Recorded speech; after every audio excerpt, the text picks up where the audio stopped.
Muy buenos días, muy buenas tardes y muy buenas noches a todas las personas que se conectan y nos acompañan en esta serie de webinars ACS Science Talks, conectando el mundo a través de la ciencia. Me gustaría presentar a nuestra conferencista del día de hoy, la doctora Grisel Trujillo de Santiago.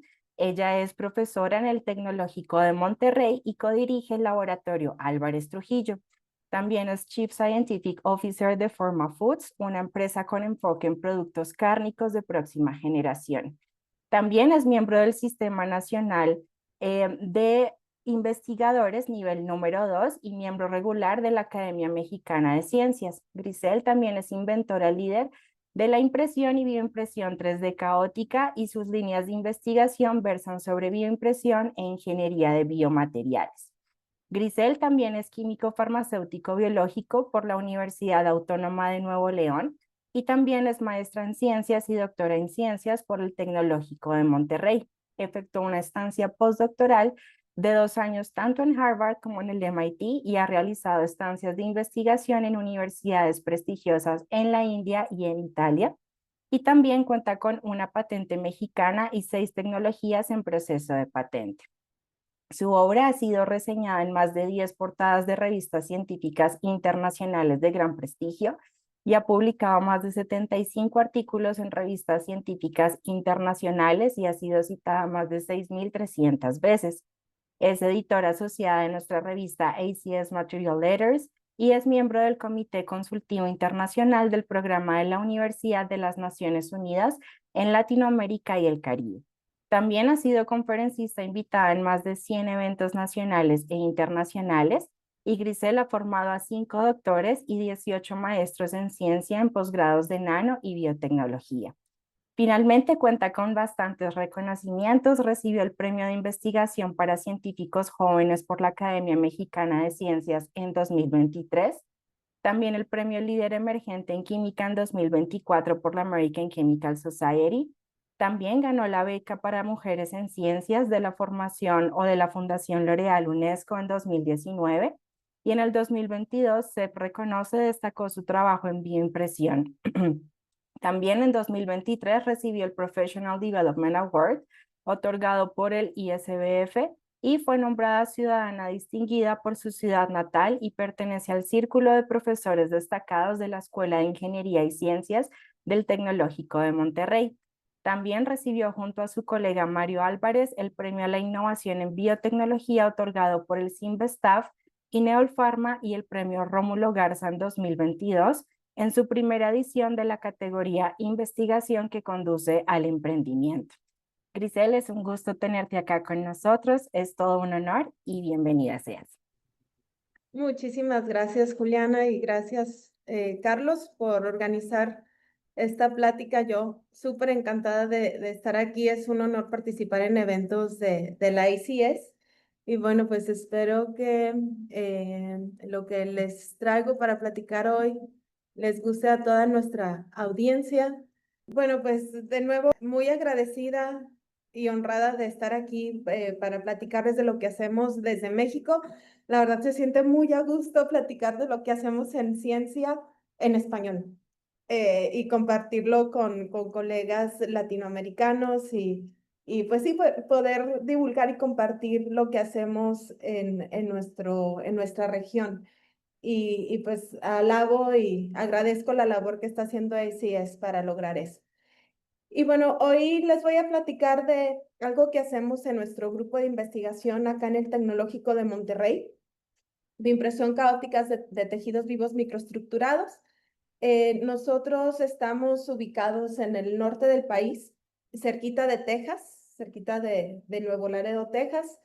Desafortunadamente no tan cerquita de Cancún, que es lo que normalmente la gente piensa cuando mencionamos México. Pero bueno, es una ciudad también que tiene mucho que ofrecer. Es una ciudad sobre todo industrial. Estas son algunas imágenes de edificios icónicos de nuestra universidad, el Centro de Biotecnología FEMSA, Rectoría y ahora este nuevo edificio que se llama Expedition. Nosotros estamos ubicados en el piso 6 y es un edificio muy padre porque alberga diferentes iniciativas de distintas disciplinas. Entonces tenemos ahí gente de emprendimiento, de arquitectura y diseño, de ingeniería, de ingeniería de diferentes tipos, de medicina. Entonces, bueno, creo que es un lugar muy atractivo y en donde están convergiendo muchas ideas y prosperando proyectos que van a tener impacto importante en la sociedad. Así que pues todos serán muy bienvenidos si nos visitan por acá en el norte del país. Y bueno, empiezo dando reconocimiento a mi grupo de investigación. Este es quienes hacen realmente posible lo que hoy les voy de lo que hoy les voy a platicar. Es un laboratorio que llamamos Álvarez Trujillo Lab porque lo dirigimos tanto el doctor Mario Moisés Álvarez, que es el caballero que está aquí, y su servidora. Además de compartir el liderazgo de este grupo de investigación, compartimos nuestra vida, somos esposos, entonces es muy divertido pues trabajar en todo juntos. Y bueno, realmente debería llevar todos los apellidos de nuestros estudiantes porque de nuevo ellos son realmente el centro de esta investigación y lo que hacen suceder la generación de nuevo conocimiento. Y muchos de ellos se ve como un grupo muy numeroso, sí lo es, pero la mayoría de ellos son estudiantes estudiando sus carreras, licenciaturas, ingenierías en diferentes disciplinas y que pues donan generosamente su tiempo para aprender y para contribuir a nuestros proyectos. Y aproximadamente entre 10 13 de nuestros miembros del grupo son estudiantes de maestría y doctorado de biotecnología o nanotecnología, haciendo sus tesis de posgrado con nosotros. Y bueno, además de dedicarnos hacemos varias cosas, pero uno de nuestros temas y donde está realmente mi corazón principalmente es en los proyectos de bioimpresión. Y como grupo de investigación y en lo personal como investigadora, algo que nos motiva y nos mueve a generar conocimiento y tecnologías es hacer posible algún día este sueño de imprimir órganos y tejidos que sean útiles para ser utilizados en la clínica, para abastecer de los órganos tan necesitados a nuestros pacientes, que sabemos que la lista de espera sigue creciendo y los donadores no están creciendo a la misma tasa. Entonces, creo que estamos en un momento muy especial en la historia en donde empiezan a converger tecnología de materiales, cultivo celular, ingeniería de tejidos, y que esto pues sí es algo que podría suceder, ya no es como decimos acá en México, un sueño guajiro, ¿verdad? Es algo que sí podría suceder. Ejemplos como lo que ha hecho el profesor Anthony Atala con su equipo en Wake Forest University, que ya pudieron fabricar vejigas en el laboratorio, implantarlas en pacientes. Eso ocurrió hace más de una década. Ya nos deja ver que sí es algo plausible, pero todavía faltan muchas cosas para generar órganos y tejidos más complejos como un corazón, como un riñón. Y nosotros estamos en el equipo que esperamos hacer esto un sueño realidad. Y digo que estamos en el equipo porque es realmente un esfuerzo global, es un reto muy alto que no podría un solo grupo de investigación o una sola persona resolver. Entonces, a lo que aspiramos nosotros es proveer una pieza en ese puente una pieza valiosa que nos puede cerrar el gap en ese puente para llegar a eso, una pieza de tecnología y conocimiento valiosa. Entonces, bueno, en nuestro grupo de investigación, sabiendo que hay muchos retos, decidimos enfocarnos únicamente en dos retos. En el aspecto de que nuestros tejidos y órganos no son masas homogéneas de un solo tipo de material, ni están hechos con un solo tipo de células, sino que vienen con una microarquitectura muy funcional. Si vemos imágenes, cortes histológicos de nuestros tejidos, vamos a observar que todos tienen una arquitectura que los hacen funcionales. Por supuesto, la macroarquitectura, por ejemplo, el corazón con sus válvulas, las dimensiones de su aorta, es importante y eso lo hace funcional, pero también la microarquitectura, el cómo están colocadas las células compartiendo interfaces unas con otras, eso también es súper relevante para la funcionalidad biológica de nuestros tejidos. Y bueno, esto que el aspecto multimaterial de nuestros tejidos y órganos que es algo que no es tan sencillo de lograr con las técnicas de biofabricación que actualmente existen en el mercado. Entonces, bueno, se nos ocurrió este concepto de bioimpresión 3D caótica para buscar resolver las dificultades de generar constructos vivos en el laboratorio con microarquitectura y multimaterial. Y les voy a platicar en esta presentación qué es lo que hemos avanzado en bioimpresión caótica. Y para comenzar a explicar el concepto, porque puede ser a veces un poquito difícil de imaginar cuando escuchas el nombre, me gusta usar este ejemplo de crema en el café porque todo mundo lo hemos hecho. Cuando agregamos crema al café y agitamos muy suavemente, podemos observar que se forma una arquitectura gracias al flujo que está dibujando esa arquitectura. Con bioimpresión caótica hacemos algo similar, pero por supuesto en lugar de crema y café, utilizamos materiales citocompatibles y células vivas. Entonces el material citocompatible es un hidrogel en fase líquida que depositamos sobre otro hidrogel en fase líquida. Me refiero a esto a una solución de un polímero, de un hidrogel como la gelatina que preparamos en casa, pero antes de que gelifique o coagule, vamos a generar esa estructura mientras permanece líquido utilizando flujos. El flujo es el que va a dibujar esa estructura. Luego, ese hidrogel líquido lo podemos entrecruzar químicamente, generar enlaces covalentes si hacemos una exposición a luz ultravioleta, en presencia de un fotoiniciador, si estamos utilizando, por ejemplo, gelatina metacrilohilo o yelma, o podemos utilizar iones para entrecruzar ese hidrogel si estamos utilizando, por ejemplo, alginato, que son los dos tipos de hidrogeles que más utilizamos en nuestro laboratorio. Pero entonces la idea es estabilizar esta estructura, conservar esa arquitectura que fue formada por los flujos. Sin embargo, en el concepto de la crema y el café, cada vez que agreguemos crema al café vamos a tener una estructura diferente. Para hacer el proceso robusto y reproducible, usamos flujos caóticos. Y aquí siempre debo hacer la aclaración y dedico solamente una diapositiva para este mensaje, es que estos flujos caóticos de los que les estoy platicando no tienen nada que ver ni con desorden ni con turbulencia. Los flujos caóticos ocurren en el régimen laminar, altas viscosidades, velocidades muy lentas, y no tiene nada que ver con desorden. De hecho, los flujos caóticos son procesos determinísticos que son reproducibles. Y bueno, esto me lleva a mi siguiente diapositiva, en donde hay algunas características muy especiales, muy únicas de los flujos caóticos que nos permiten utilizarlos como herramientas en biofabricación. El hecho de que son procesos determinísticos, no estocásticos, determinísticos, los puedes modelar computacionalmente y eso los hacen reproducibles y predecibles. Aquí en la pantalla están viendo una imagen de un flujo, de una estructura generada con un flujo caótico obtenida experimentalmente por Carlos y Joana en el laboratorio, y aquí el resultado de una simulación computacional de esa misma receta de flujo caótico. Entonces pueden ver que coinciden las estructuras. Esto pues los hacen procesos reproducibles y predecibles. Otro aspecto importante de los flujos caóticos muy especial es que generan estructura de manera exponencial. Y esto espero que quede más claro en las próximas diapositivas.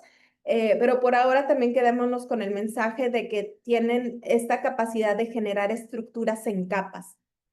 Y, bueno, afortunadamente, muchos de nuestros tejidos están hechos en capas alineadas, en interfaces que comparten células de diferentes tipos o de los mismos tipos con diferentes materiales. Entonces, por alguna razón a la naturaleza le encanta usar capas para hacer materiales o materiales vivos como nuestros tejidos funcionales. Incluso, y a lo mejor aquí me salió un poquito del tema, pero nada más para traer a nuestra mente de que a la naturaleza realmente le encanta usar capas para generar estructuras en los materiales que nos rodean. Nuestra misma tierra, el Earth Mantle, la tierra está generada por flujos caóticos. Esto ha sido ya descrito en el pasado por geólogos, Y cuando vemos esos cerros hermosos, cuando no hay tanta vegetación como por acá donde yo vivo, se ven esas estructuras hechas en capas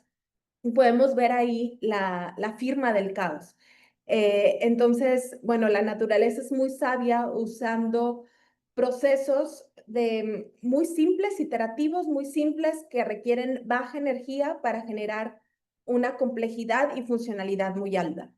Entonces, los flujos caóticos hacen precisamente eso. ¿Por qué no usarlos entonces en el laboratorio para generar materiales funcionales como nuestros tejidos, materiales vivos? Bueno, aquí ya aterrizando un poco más en cómo se ve nuestro sistema de manera práctica, nuestro sistema más simple se ve así. Aquí lo que están viendo es una punta de extrusión caótica. Al interior de esta punta de extrusión vamos a encontrar una arquitectura similar a esta. En un mezclador estático caótico está compuesto por elementos de mezclado. Aquí tenemos 4 elementos de mezclado. Son estáticos. En el momento de operación no se mueven, pero aquí solamente estoy rotando la imagen para que ustedes puedan ver cómo está construido. Los elementos de mezclado son idénticos uno al otro, pero están rotados 90 grados uno respecto al otro. La función de estos elementos de mezclado es organizar los flujos. Aquí tenemos 2 entradas de flujo de las tintas que queremos extruir. En este caso estamos utilizando alginato de 2 colores, verde y rosa. Entonces, al momento de pasar por estos mezcladores estáticos, los flujos se van reorientando y luego en el siguiente elemento de mezclado se dividen. Y esto va generando capas de manera iterativa. Entonces, si nosotros extruimos una fibra de hidrogel, en este caso es alginato, que se está reticulando en una solución de cloruro de calcio, y cortamos este filamento, que pueden ser metros, si ustedes así lo desean, metros de filamentos, y cortamos en cualquier lugar de ese filamento, vamos a observar que en la sección transversal tenemos capas entreveradas entre los materiales que extruimos en la superficie. Entonces aquí pueden ver el rosa, verde, rosa, verde, rosa, verde, rosa, verde, 8 capas de esos materiales intercalados, y solamente entramos con dos entradas. Y los elementos de mezclado se encargan de multiplicar esas capas. Y bueno, esto fue hecho por Caro y por María en el laboratorio, y aquí pueden ver que con la simulación que hizo el doctor Mehdi Samandari, pues la estructura sí coincide con lo que tenemos experimentalmente. La idea con esto entonces es generar una tecnología que nos permita producir constructos con estructuras jerárquicas, así como nuestros tejidos, en donde tienes una macroescala relevante, pero también una microescala relevante. Entonces, nuestro cabezal de extrusión caótica se puede adaptar como una boquilla de extrusión en una impresora 3D cartesiana, generar una estructura tridimensional como una rejilla, una gradilla, como lo estoy mostrando aquí. Y luego, si cortamos y vemos su sección transversal, pues vamos a observar que en el interior tenemos esas dos, en este caso, esas 2 tintas microestructuradas, que eso de nuevo también nos va a dar una funcionalidad importante en los tejidos. No es lo mismo esto que tener los dos componentes, el verde y el rojo, homogéneos. Y bueno, nosotros podemos también dictar cuántas capas queremos al interior de nuestro filamento de extrusión de manera muy simple, solamente agregando, removiendo elementos de mezclado. Eso es todo. En la misma boquilla se puede hacer esto, con el mismo diseño.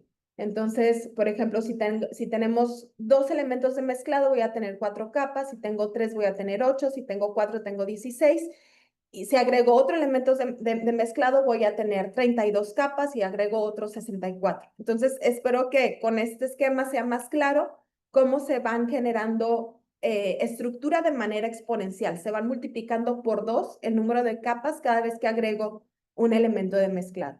Entonces, acá si observamos, tenemos la comparación entre la estructura hecha por simulación matemática y esta experimental en secciones transversales de nuestro filamento. Las boquillas de extrusión que normalmente utilizamos tienen una salida de 1 milímetro. Entonces, voy a llamar su atención a este último caso en donde utilizamos 6 elementos de mezclado. Con 6 elementos de mezclado, nosotros tenemos 64 capas dentro de la fibra. Y si dividimos 1 milímetro entre 64 capas, la dimensión que obtendremos será de 15 micras aproximadamente. 15 micras ya está en la escala de una célula de mamífero. Eso es lo que mide aproximadamente, decenas de micras son lo que miden nuestras células de mamífero. Entonces, aquí ya estamos alcanzando la resolución de una sola célula con un dispositivo realmente muy simple y muy económico. Esta resolución difícilmente va a ser lograda con un proceso de extrusión tradicional, por las razones que voy a describir a continuación. Aquí quiero enfatizar que en impresión caótica la resolución no es dictada por el tamaño de la boquilla de extrusión, del diámetro de la boquilla de extrusión, sino por el número de elementos que nosotros utilizamos. El número de elementos va a generar más o menos capas de más o menos dimensiones. Si nosotros quisiéramos hacer una estructura como esta, con una boquilla de extrusión tradicional, tendríamos que utilizar una de 15 micras y escribir cada una de estas líneas una por una. Las líneas color azul 32 veces y las líneas de color negro otras 32 veces. Esto va a llevar mucho tiempo y si nosotros quisiéramos imprimir células con un cabezal de extrusión tan delgadito, vamos a terminar matando las células porque vamos a ejercer un esfuerzo cortante muy alto que las células no van a poder resistir. Y al final esto pues no nos va a permitir generar tejidos vivos. Y bueno, además del aspecto del performance, del rendimiento, se va a hacer un proceso muy tardado con impresión caótica. Recordemos que la estructura está a lo largo de todo el filamento y que eso lo puede además depositar en una estructura tridimensional más grande. Y bueno, hasta ahora les he mostrado algunos ejemplos de lo que hemos hecho con colores o simplemente con partículas color fluorescente. Esto ya es hecho con células. La primera pregunta que teníamos que resolver es si este proceso era realmente citocompatible, si las células podían resistir este proceso. Y la respuesta es que sí. Aquí lo estamos viendo con un experimento que hicimos por 28 días. Imprimimos células C12-12, que son mioblastos de ratón, precursores de tejido musculoesquelético. Y bueno, al día 1 estaban vivas todas. Cuando vemos puntitos de color verde es que las células están vivas. Cuando vemos las células rojas es que las células están muertas. Entonces sí, algunas se murieron, pero tuvimos una viabilidad superior al 80%, y no solamente en el día 1, sino por 28 días de cultivo. Esto es importante hacerlo por un tiempo prolongado porque podría ser que en un tiempo inicial las células sobrevivan, pero que hayan tenido un daño subletal y que en los tiempos posteriores no veamos una alta viabilidad. En este caso sí lograron vivir por los 28 días y logramos viabilidades superiores a un 75% en todos los casos. Entonces, bueno, eso, check, las células están vivas, pero también teníamos que preguntarnos si realmente estaban funcionales. Al final lo que queremos no solamente células vivas que estén viviendo dentro de un hidrogel en capas, sino que queremos que sean capaces de generar un tejido. Nosotros con el proceso de bioimpresión realmente solamente fabricamos un precursor de un tejido. A eso es lo que podemos aspirar, pero tenemos que cuidar bien a las células y bien el proceso de maduración para que realmente formen un tejido funcional. Entonces, bueno, a los 28 días observamos que las células estaban expresando esta proteína, actina alfa sarcomérica, que solamente se produce, la célula solita la sintetiza cuando está contenta y es capaz de formar miotubos con miofibrillas internas. Cuando nosotros imprimimos a las células en el tiempo cero, las tenemos como mioblastos, que se ven como células independientes, esféricas, y conforme pasa el tiempo, si las células tienen un ambiente propicio para prosperar, entonces se alargan, se fusionan entre ellas y forman células multinucleadas largas que generan estas miofibrillas internas. Lo que están viendo aquí es una inmunotinción. Usamos un anticuerpo marcado con rojo y solamente si estaba esta proteína, actina alfa sarcomérica, el anticuerpo iba a tener a qué unirse. Entonces, si vemos rojo ahí, es que la proteína estaba presente. Y pues aquí estas líneas que ven bien ordenaditas, además, es un indicio, nos indica que ahí realmente hay miofibrillas y que estos son miotubos. Aquí entonces ya tenemos una evidencia de que las células sí están funcionales. No estoy diciendo que todavía tenemos un músculo funcional, pero que las células sí están funcionales y que el proceso de bioimpresión caótica es adecuado para ellas. Sin embargo, lo que vimos en este caso fue que las células solamente estaban presentando ese fenotipo en la superficie de nuestra fibra. Recuerden, nuestra fibra es de 1 milímetro aproximadamente de grosor. Y las células que estaban en las orillas eran las que podían permanecer funcionales.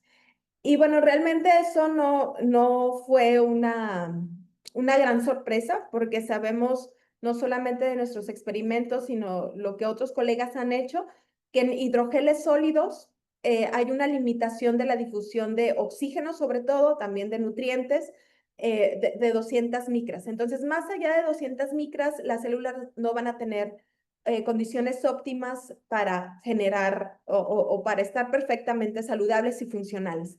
Entonces, este fenotipo de tipo tejido musculoesquelético maduro solamente lo vimos no más allá de 200 micras, que tal cual fue lo que coincidió con lo que estaba reportado en literatura. Las células que estaban en el interior sí estaban vivas, pero no presentaban este fenotipo. Y bueno, es por eso precisamente que uno de los grandes retos de ingeniería de tejidos es vascularizar. En tejidos gruesos como nuestro páncreas, nuestro riñón, nuestro hígado, necesitamos muchos vasos sanguíneos para llevar oxígeno y nutrientes a todo el volumen de nuestro tejido, a todas las células presentes en este órgano, y también espacios para remover productos de desecho, porque las células producen ácidos y productos de desecho que si permanecen ahí pueden ser tóxicos para ellas. Entonces necesitamos también esas vías de limpieza. Y bueno, hacer eso en bioimpresión en el laboratorio no es tan sencillo, no es trivial. Y yo honestamente solía pensar antes en el tema de vascularización, como en esta imagen de este libro de texto, que realmente dista mucho de la realidad. Nuestros cuerpos están realmente repletos de vasos sanguíneos, muchos más de los que podemos ver aquí.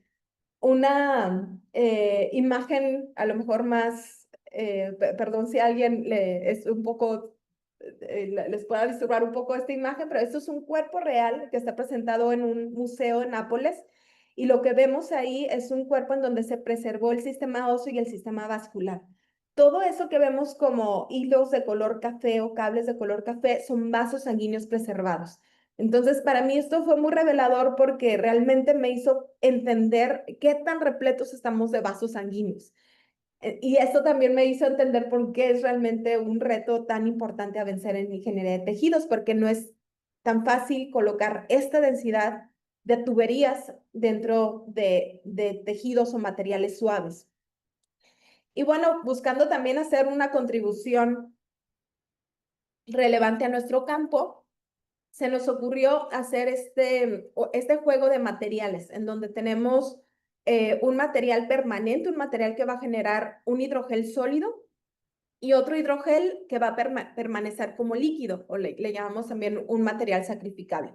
Entonces, utilizando el mismo dispositivo que les describí antes, podemos tener capas intercaladas entre el material permanente y el material sacrificable. El material sacrificable va a permanecer como líquido y puede lixiviarse o salir, drenar de la estructura, dejando canales internos en el filamento. No fue trivial encontrar la receta adecuada ni las concentraciones de los materiales, pero sí lo logramos. Aquí pueden ver una imagen, un video de dos fibras que produjimos con diferentes elementos de mezclado, y en donde tenemos en el interior 2 o 15 canales, y que esos canales están realmente abiertos. Aquí cortamos un pedacito de fibra, la colocamos en un tubo de vidrio y pasamos una suspensión de partículas fluorescentes, y aquí pueden ver realmente que las partículas fluorescentes están transitando a través de estos canales huecos.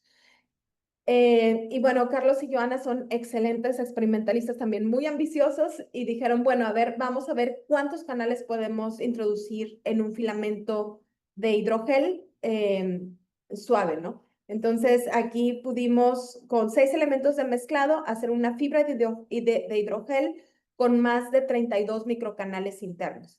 Y esos microcanales están en la escala, ya algunos de ellos en la escala de vasos capilares. Entonces, observen la densidad de vasos, de canales continuos que tenemos en el interior de nuestra fibra y la dimensión. Esto no es tampoco sencillo de lograr con otras técnicas, y esto nos permite pues ser muy eficientes en generar toda esa arquitectura interna funcional.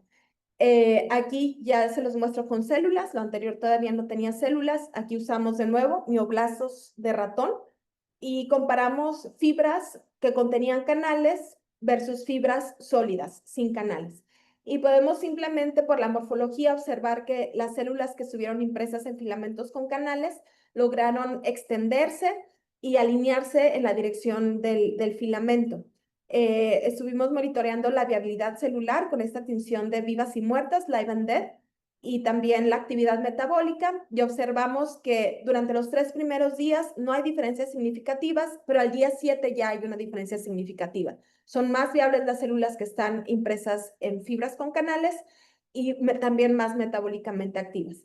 También nos dio curiosidad ver qué pasa con los genes que activan, con las proteínas que activan. Entonces monitoreamos una que tiene que ver con hipoxia, HIF-1 alfa, y otra que tiene que ver con proliferación, Ki67. Las células que estuvieran impresas en los filamentos con canales expresan menos este gen de hipoxia, HIF-1 alfa, y expresan más Ki67, el de proliferación. Entonces, esto ya nos habla de que su expresión génica está cambiando y respondiendo a la fibra, a la arquitectura que le estamos dando en la fibra. Y es exactamente el mismo medio de cultivo, las mismas células, misma composición, solamente que una tiene canales y otra no tiene canales, y las células responden a eso. Y también estuvimos monitoreando algunos genes que tienen que ver con miogénesis, con la generación de tejido musculoesquelético. Y bueno, no voy a elaborar muchísimo en esta gráfica por el tiempo, pero sí quiero nada más atraer su atención en el último día.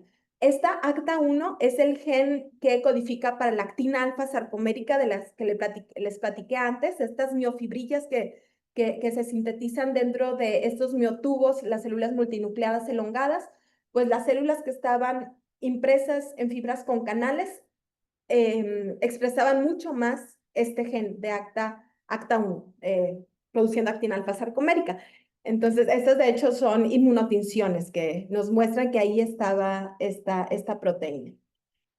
Y bueno, otra cosa que nos gusta mucho de la impresión caótica es que tenemos este control de generar arquitectura que cumpla con esto que ponemos aquí. Yo no sé si sea un dicho mexicano o latinoamericano, pero decimos juntos pero no revueltos. Hay veces que queremos materiales en la misma, conviviendo en el mismo constructo volumétrico, pero hay veces que mezclarlo todos no es lo mismo que tenerlos segregados. Esto lo podemos hacer de manera sencilla con impresión caótica. Y bueno, de hecho, creemos que eso fue algo que impactó mucho en cómo las células se estaban comportando en el interior de nuestra fibra, ¿no? Porque aquí en estas que les mostré, no están homogenizadas, están siguiendo una arquitectura, están confinadas en una laminita, y ellas tienen que seguir esa instrucción arquitectónica que nosotros les dimos con la estructura de nuestro andamiaje o la estructura de nuestra fibra. Y bueno, voy a regresar de nuevo a esta, que a mí me parece hermosa, imagen de SEM, de nuestra fibra, que tiene todos esos canales internos y que podemos hacer transitar por ahí medio de cultivo. Está muy bonita, pero un gran problema es que era muy débil. Si recuerdan, los resultados que presenté llegaban hasta el día 7. Y la razón es que no podíamos extender mucho más tiempo en medio el cultivo, porque las fibras están muy frágiles y se nos deshacían.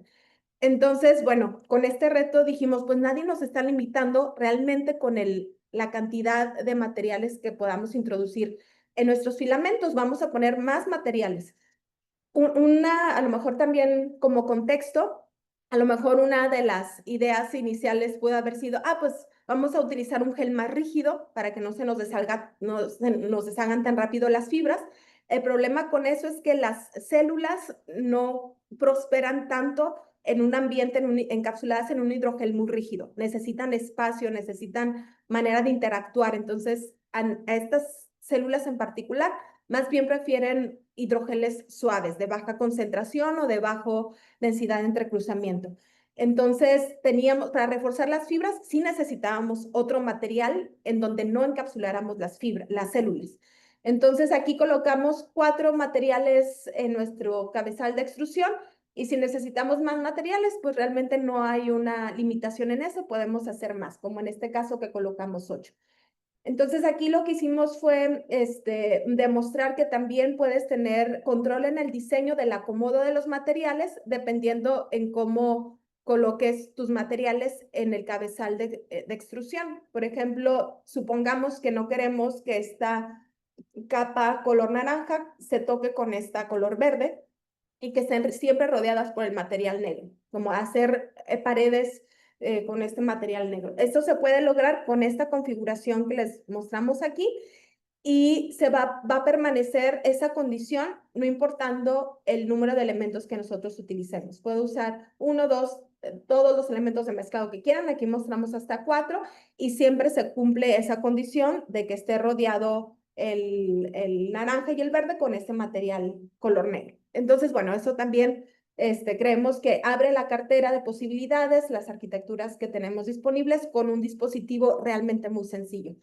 En este caso, bueno, probamos con 8 materiales diferentes, con el mismo cabezal de extrusión, con esta idea de tener materiales de refuerzo, por ejemplo, un hidrogel de más alta viscosidad o más concentrado, permanecer con un material sacrificable que nos produjera estos canales huecos en el interior y, por ejemplo, el resto de las entradas, usarlas con células vivas, incluso con diferentes células vivas.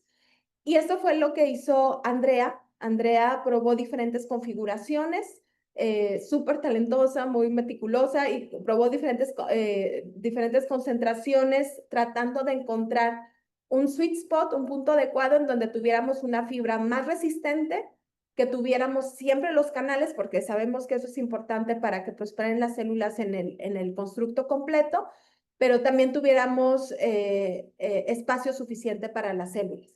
Entonces aquí lo que ven en azul es un alginato de alta viscosidad que nos provee la resistencia mecánica, hidroxetilcelulosa, que es el material sacrificable, y una biotinta suave hecha de gelatina metacriloilo, yelma, y un alginato de baja viscosidad. Entonces lo que vemos en naranja es la tinta suave.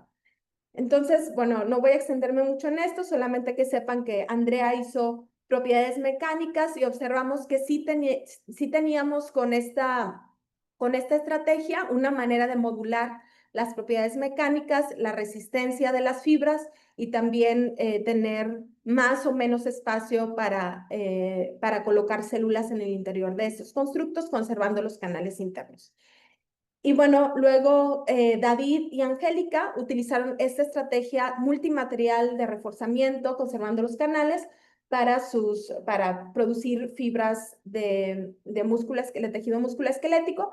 Y aquí aquí me estoy saltando muchos pasos que hicimos durante estos últimos años, pero para resumírselos un poco, les voy a platicar de lo que todavía no está publicado y que nos tiene muy interesados. Aquí Angélica ya está colocando 2 tipos de células, tejido músculo-esquelético, mioblastos, precursoras de tejido músculo-esquelético, y fibroblastos que nos van a dar un compartimiento de tejido conectivo que también es muy relevante en músculo. Por supuesto, faltan otras, queremos luego introducir células endoteliales para que endotelialicen los huecos, pero bueno, esto es algo que está ocurriendo ahora y poco a poco vamos haciendo nuestro sistema más relevante.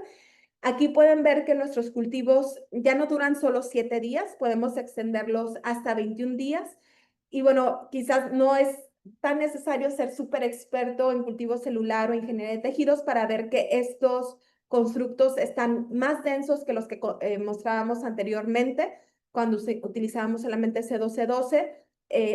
Creemos, todavía faltan muchas cosas que tenemos que caracterizar aquí, que la comunicación incluso entre las células fibroblastos y los mioblastos está siendo productiva para la generación de un tejido más relevante y más sólido.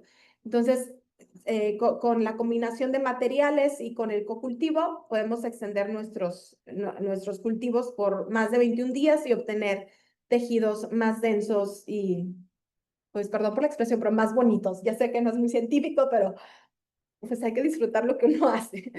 Y bueno, así se ve el cocultivo. Otra fotografía del día 21 con un close-up ahí para que lo podamos disfrutar más.